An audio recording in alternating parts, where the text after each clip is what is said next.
Ok, minha gente, já voltamos e mais uma vez aí, Supergasbras. Supergasbras, lá na Barra 2643-4497. Supergasbras agora tem o cartão Pontos Mania. Seguinte, Recanto dos Pescadores, novo parceiro nosso, a gente está preparando aí o comercial do Recanto dos Pescadores e principalmente da padaria do Recanto, que aliás não é Recanto dos Pescadores mais, né? Agora é Centro Gastronômico Recanto, o que é realmente, né? Ali é um centro gastronômico, você tem o restaurante, você tem a padaria, tem o restaurante Confundir, né? Então é o Centro Gastronômico Recanto, parceiraço nosso aqui da Rafaela e do Nilson, né? Mas quem manda lá agora é a Rafaela. Vida que segue, Vanderlei está aqui, nós vamos conversar sobre toda essa problemática que está acontecendo, envolvendo Tereprev, naturalmente, Câmara de Vereadores agora com a comissão processante. Quem deu a entrada foi a Andréia Pacheco, foi ela que deu a entrada. A Dora, que é presidente da Tereprev, deu seu depoimento e deixou aí, falou, não, tem 1 bilhão de déficit. E Vanderlei vai explicar para a gente agora o que tudo isso pode acontecer, inclusive com afastamento e cassação do prefeito. Aí eu estou fazendo a pergunta, eu já vou direto para ele. Vanderlei, bom dia. Pode dar afastamento e cassação de prefeito? Bom dia, Hélio. Nós tivemos aqui há cerca de um mês, né, um mês e pouco, e eu já tinha percebido naquele momento que o governo ia ter grandes problemas com essas denúncias, né? Porque o governo vem tendo um relacionamento muito equivocado com a classe política, né? As pessoas acham que o prefeito é o cara que manda na cidade. Não, ele manda, a Câmara manda, o Poder Judiciário manda, o Ministério Público manda, a imprensa manda, a cidade é de todos nós. E o prefeito não consegue entender a cidade como uma cidade administrada e gerida e de interesse de todos.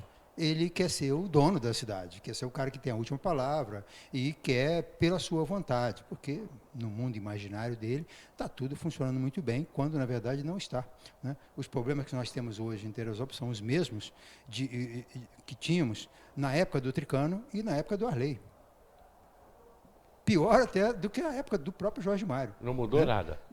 E alguns problemas pioraram. Pioraram. Você vê a questão da Tereprev. A Tereprev foi os problemas que foram encontrados agora na Tereprev, no Instituto Tereprev, são os mesmos que foram encontrados na época do Arley, que motivaram a cassação dele, né? E são problemas que precisam ser resolvidos. O Tereprev é um fundo de aposentadoria que, naquela época, foi constatada uma dívida de 130 milhões do município com o fundo. Por isso todo esse imbróglio, por isso toda essa questão com o Arley, inclusive. E quando o prefeito atual assumiu, ele foi fazendo os repasses e agora ele acha que só está devendo 29, 30 milhões, porque ele já pagou cerca de 90 a 100 milhões. Na verdade, ele não pagou, ele fez repasses que dão cerca de 100 milhões ao longo desse tempo que ele está à frente da prefeitura.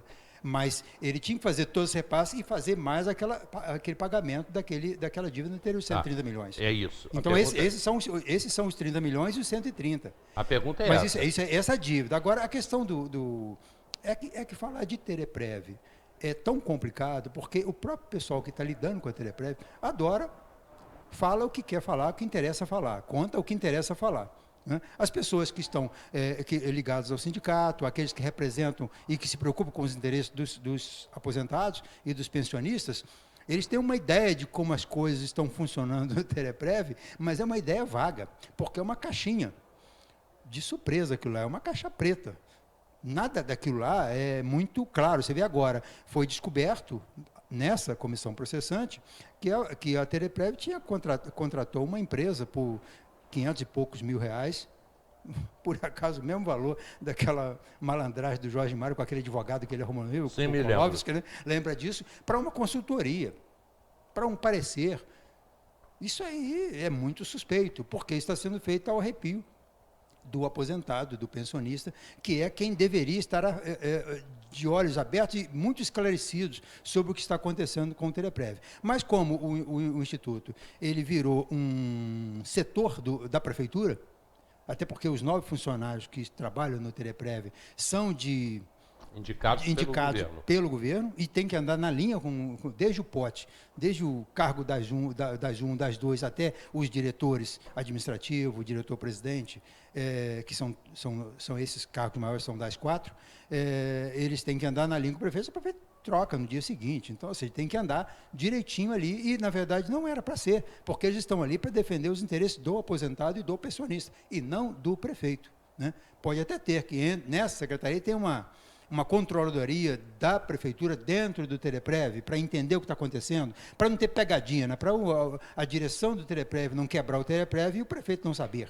Então, é necessário que ele tenha um olhar, um dedo lá dentro, mas não que tenha o controle daquela encrenca lá. E como ele acha que tem esse controle do Teleprev, ele vai fazendo cometendo esses equívocos, permitindo esses equívocos administrativos no fundo, e tudo vai dando muito bem. Só que vai dando muito bem aqui, diante do servidor, diante de quem não está conhecendo o problema. Mas nos tribunais, os problemas estão aparecendo. O Tribunal de Contas tem exigências com relação à conta do ano passado, tem aquela coisa da ata, é tudo meio que arranjado, essa questão do Teleprev. E não dá nem para falar muito, você me dá uma responsabilidade muito grande para falar de Teleprev. O Teleprev não dá para saber, eu acho que nem o pessoal que está gerindo aquilo sabe como está aquilo. Porque quando se fala de um déficit de 1 bilhão e meio, né? E quando você vê, ontem, inclusive, eu descobri isso nessa que eu decupei a entrevista, a audiência da Dora na Câmara, eu tive que ouvir aquilo tudo, perceber o que eu entendi daquilo para fazer um textinho para o jornal. Fiz uma matéria para o jornal, foi o que fiz a partir do que eu vi na entrevista gravada, na audiência gravada. Quando essa atual gestão do Teleprev, em 2017, assumiu o Teleprev, você tinha 1.800 aposentados e pensionistas. Hoje já é 2.700, 2.800. E o repasse, como é que fica? Porque tem cada vez menos gente contribuindo, né? E tem cada vez mais gente para receber a aposentadoria. Então, o fundo não é apenas custa tanto e o prefeito repassa 2,5 milhões, 3 milhões para o fundo e ele paga os aposentados. Ele tem que ter uma capacidade de absorver os futuros problemas que ele vai ter. Por isso que ele não pode abrir mão daqueles 130 milhões de dívida que havia, que ainda há, não foi pago nada, é conversa fiada que ele foi pago. Ele pagou, então, na realidade, ele pagou o que ele deveria pagar durante a sua gestão. Isso não abate da dívida. Não, ele não bateu a dívida anterior.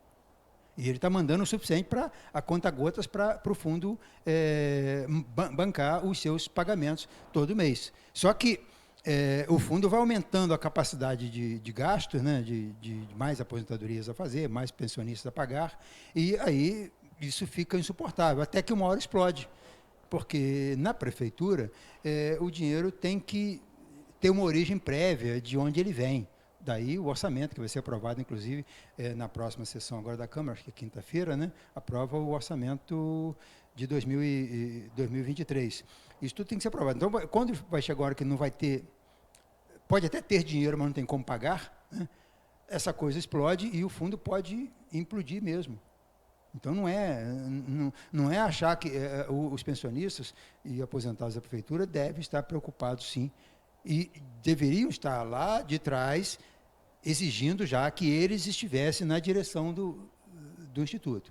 Não deixar aquilo lá virar uma secretaria da prefeitura, porque aquilo lida com muito dinheiro, nós estamos falando, você vê um déficit de 1,5 bilhão, não é pouca coisa não. E esse 1,5 bilhão é quanto ele precisa para ele ter condições de autogestão, né? Então, os 30 milhões que o prefeito acha que deve, ou os 130 que lá atrás disseram na justiça que a prefeitura deve, isso não resolve ainda a questão do fundo. Ele tem que ter uma capacidade de receita e de repasses para os compromissos futuros. Você vê, quantos secretários se aposentam? Secretários. Ou então servidores com salários iguais a secretários, que se aposentaram nesses últimos tempos aí.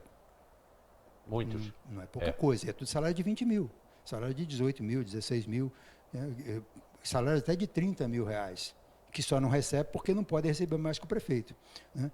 Mas tem salários da prefeitura que, devido a algumas vantagens ao longo do tempo, eles foram chegando a valores muito altos, impraticáveis. E como o limite de qualquer servidor da prefeitura é o salário do prefeito, eles têm direito a receber 30, 35 mil reais, mas só recebem 18, que é o salário do prefeito. Então, tem muita gente ganhando esses salários maiores e que vão ser pagos pelo fundo, porque eles contribuíram para o fundo e é por lá que vai ter que vir esse dinheiro dele para o futuro. Mas ele vai querer receber isso no futuro. Ele vai receber. E quem vai pagar vai ser a gente, entendeu? Porque não existe. Esse dinheiro imaginário do Banco Imobiliário do prefeito, ele não existe. Quem está pagando isso é a gente, com IPTU de drone, com as licenças cada vez mais caras, com os custos da cidade cada vez mais caros e com os investimentos da administração municipal cada vez menores em favor do cidadão. Né? Você vê, a prefeitura não tem dinheiro para o básico, para consertar, para fazer uma nova galeria, para evitar alagamentos. A coleta de lixo é sempre aquele arranjo, a merenda hoje, você sabe disso, está muito pior do que a merenda que se servia 10 anos atrás. Aquela merenda da salsicha é muito melhor do que essa que está aí. Então, ou seja, a gente vai só perdendo qualidade de investimentos da prefeitura porque ela está focada em outros gastos. O que, aliás, não é tema aqui para a gente, até mandando um recado aí para a produção, a rua Tietê, bairro de Araras, já abriram novos buracos ontem. Com as chuvas do final de semana, com a chuva de domingo, já tem buraco, já tem lá pedaço de pau enfiado, mostrando que está perigoso, enfim. A rua Tietê, em Araras, não adiantou em nada o dinheiro que foi gasto lá, né? Aquele asfalto, foi tudo tapeado. Está muito ruim a rua Tietê. E perigosa. Antigamente a gente tinha na prefeitura uma pessoa como o Altamir, por exemplo, né?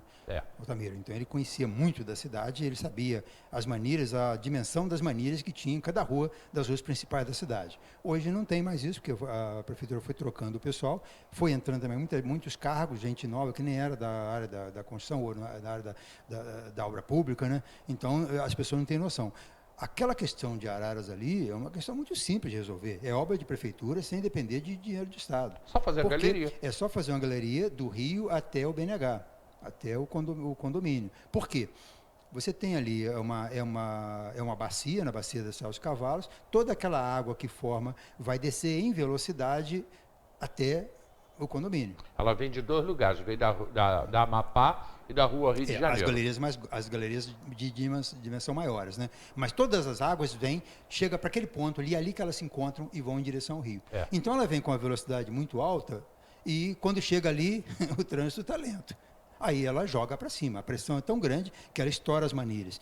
Inclusive, é possível que um técnico vai verificar esses buracos que estão surgindo no asfalto ao longo, que colocaram ali esse asfalto novíssimo paralelo, pode ser água brotando, água dessa alta pressão das manilhas estouradas, que já quebrou, brotando e levantando, né? A casca de asfalto em cima do paralelo. Porque ali só é jogar dinheiro fora, fazer qualquer tipo de melhoria no pavimento, sem antes fazer uma galeria auxiliar. É muito complicado você trocar uma galeria antiga, uma galeria de 80 por uma de 1,5 m.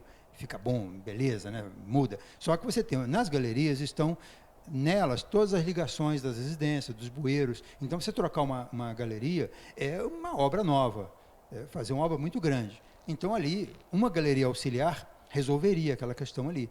Você já deixa a galeria como está, com todas as instalações nela, como se fosse uma galeria a seco, e você faz uma galeria maior para ajudar a fluir essa água. Mas isso aí não é uma obra que é uma carência que foi apontada agora, não. Eu lembro desse problema de rua estourar ali, já no finzinho do governo do Celso, no início do governo do Tricano, entendeu? Lá em 90 e tal, entendeu? Isso não é coisa de agora, não. E é uma obra simples, velho. É uma rua que tem caimento para o rio. É um trecho curto. Você vê, tudo estoura ali da loja de material de construções ali do seu tio, né? Tio? Irmão. Daquela loja para baixo ali está tudo saturado, ali não suporta. É o mesmo problema que nós temos na Hermitage, né?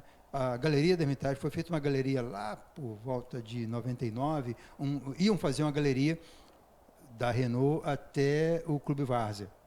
Quando chegou na entrada ali da Beneficência Portuguesa, descobriram um veio de pedra ali e a empresa abandonou a obra, já tinha recebido, foi embora e a obra ficou sem fazer. E hoje, aquela região ali já estava com problema de água, tanto que estavam fazendo a galeria, para aquela necessidade. Depois disso fizeram o condomínio Hermitage, com 1.500 apartamentos. Fecharam depois o Rio. agora e as pessoas foram fechando o Rio. Aquele trecho onde a galeria ficou pronta do cruzamento ali do antigo Neca Horta, ali, né, da Renault, até em frente à Beneficência Portuguesa, ali já tinha uma volta do rio. Então, o lado de lá do rio, o rio já mataram ele, já está assoreado, já está tomado por construções. Ou seja, ali é uma necessidade urgente de fazer. E o prefeito fica pensando aí em teleférico, em algumas ideias extravagantes, mas a zeladoria do município ela é mais necessária do que varrer a casa é fundamental, e tem que ser feito todo dia, mais de uma vez por dia, né? Esses cuidados com a cidade têm que ser tomados, porque o prejuízo de um alagamento, de uma enchente, é muito grande para o comerciante. O comerciante está ali, do nada uma enchente pega ele, leva o lucro dele de 1, 2 anos. Leva tudo. Entendeu? E as casas, as pessoas, o constrangimento, a dificuldade que tem das pessoas se locomoverem a qualquer chuva forte, né? Então, essas situações de alagamentos precisam ser resolvidas. E os alagamentos em Teresópolis, eles surgem a partir do asfaltamento, porque até o asfalto não havia alagamento, havia transbordamento de rio. E hoje nós temos essa novidade aí do alagamento que surgiu o alagamento das ruas a partir do assoreamento das galerias, é claro, mas também pela impermeabilização da cidade, que foi demais nesses anos em função de mais construções e principalmente do asfalto em paralelo, que é um erro. Tem quem gosta de asfalto, é muito bom andar com um carro suave em cima do asfalto, mas isso é uma desgraça. É um erro. Isso é uma desgraça para a cidade, entendeu? O asfalto dentro da cidade ele tem que ser bem pensado nos eixos de rodovia principais, nas ruas, nem pensar. Isso aí foi uma malandragem que fizeram, que está durando até hoje, e vai ser difícil de acabar com isso, porque colocar paralelo dá trabalho, né? Aí é Pedro Jara, Malhaz, é época de Celso, isso não dá voto, dá aborrecimento, dá um custo enorme, né? Pegar uns caminhões de asfalto com o governo do estado e sair jogando de qualquer jeito em cima da rua, e depois esse asfalto vai todo para dentro do bueiro, fechando a passagem da água, isso aí é o que é a moda agora. Agora, já de algum tempo. Eu vou voltar, a gente vai voltar ao assunto Teleprev, eu tenho um bloco de comercial agora, a gente volta ao assunto Teleprev. Que número é esse? R$1 bilhão de déficit. Que número é esse? Como é que chegaram a esse número? E o Jones está dizendo aqui que essas... Bom, o Jones eu falo depois do comercial. Rapidamente para o comercial, a gente volta já, mais uma vez lembrando aí, com a gente, Centro Gastronômico Recanto. Tem a padaria, né? Excelente. Daqui a pouco eu volto.